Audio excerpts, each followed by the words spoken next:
Very emotional indeed. And another thing that gets me very emotional is the state of shark finning in Malaysia. Now, have you ever been to a banquet and had a bowl of shark fin soup placed before you? Did you make the choice to say no to eating it?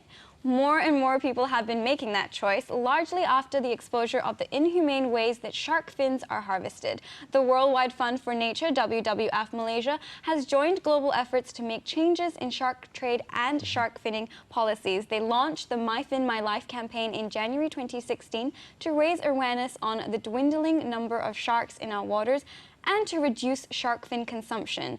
These enchanting creatures are sought most commonly for their fins and sometimes end up trapped within trawling nets in local waters. Here to tell us more about this campaign is WWF Malaysia's Manager for Sustainable Seafood, Chitra Devi. Welcome to Vivas, Chitra.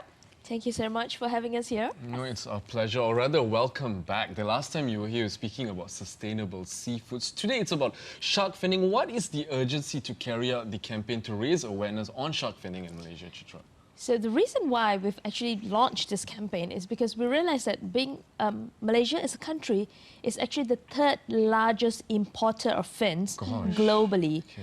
I mean, it's just astounding how much fins we actually buy. For such a small country. Yeah, for such a small country, right? I mean, there's only so much shark fins that you can consume. And what's more alarming than that is that 84% of what we buy is actually consumed domestically, which means that we eat it. It's not for re-exporting. And also, in terms of shark catching, we are also the 9th largest globally. So which means that we still have a lot of sharks that we've been catching, either for domestic consumption or for export, and that we're importing. So that's a lot of fins that we're consuming. And what we have found over the years from, say, 2004 right up to 2011, we've actually been increasing our intake by 54% annually. Oh, that's a lot. That's a lot. Those are very alarming rankings and figures. Absolutely. I mean, just in 2004 alone, we've increased our intake by 1,000%. That's how much fins we've been consuming. It's just shocking. It's 1,000%. I'm trying to process that. Yes, like from 38 tons to 366 tons in just a year. Well, at the rate we're going, there's not going to be a lot of sharks left in the waters. Now, for those who aren't aware, why is the preservation of sharks in our ecosystem so important? Why do they need to be protected? So we always call sharks as the keystone species, which means that they are very important in the marine ecosystem because they regulate the marine ecosystem. How do they do that? It's because sharks go after all the sick, older, slower fish. So what they do is they keep the fish stocks really healthy, and they keep the gene pool healthy as well because they just remove all the sick and all the diseased fishes out of the ecosystem. And sharks are also called apex predator, which means that they are the biggest, they're at the top of the food chain. Of course, above them is only humans. Unfortunately. No other animals go after a shark, only the humans go after the shark.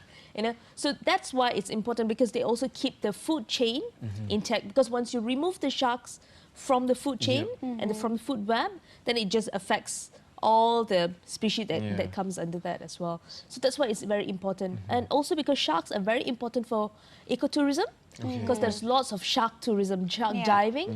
You know, if you're a diver, it's a most amazing sight to be able to dive with a shark. You know, so for example, we know for a fact that global ecotourism for sharks is valued at about 300 million USD.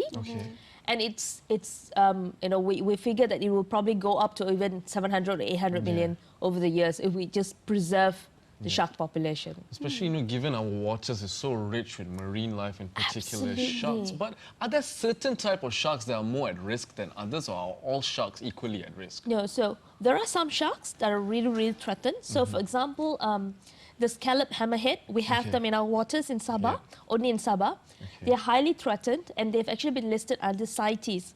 So what CITES does, it actually regulates international trade of animals listed under them. So the other shark that's also listed under CITES is the oceanic white tip.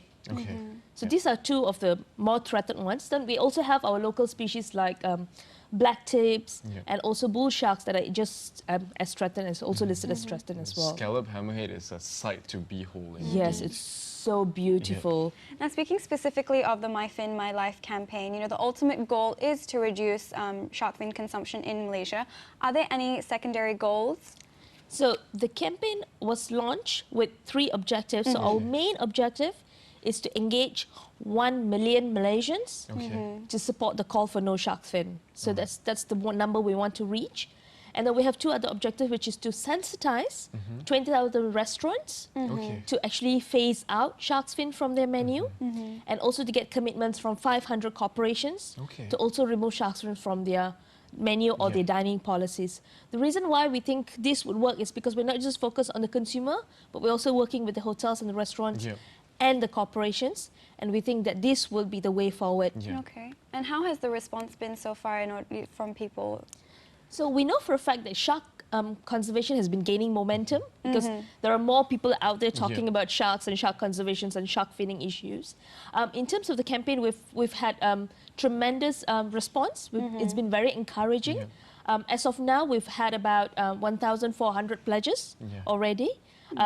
So at least it's a one step towards that goal of 1 million that we've reached. It's about taking that first step as well. It's you know, absolutely. just So letting we're all taking baby steps, but we hope that we'll all reach that ultimate goal.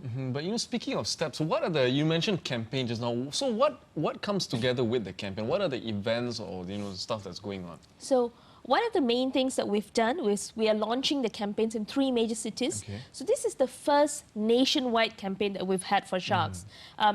Any other effort before this has been very sporadic, very focused on small cities. But we have 3 major cities, Kuala Lumpur, Penang and Kota Kinabalu. Okay. The reason why these cities are chosen is because they are main shark fin consuming cities. So what we've done is we've launched our campaign in Penang in January.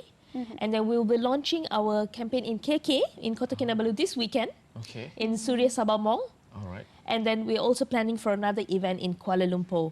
Okay. So there'll be subsequent launches to just kind of use this as a consumer outreach to just engage more public to come on board to support the campaign. Parallel to that, we also have business and engagements through our hotel working group, where we're actually forming with partnerships with all the hotels that actually made the commitment to remove shark fin from their menus. Also, we're looking at restaurant awards. And finally, we have a corporate pledge info pack that we're developing to reach out to corporations.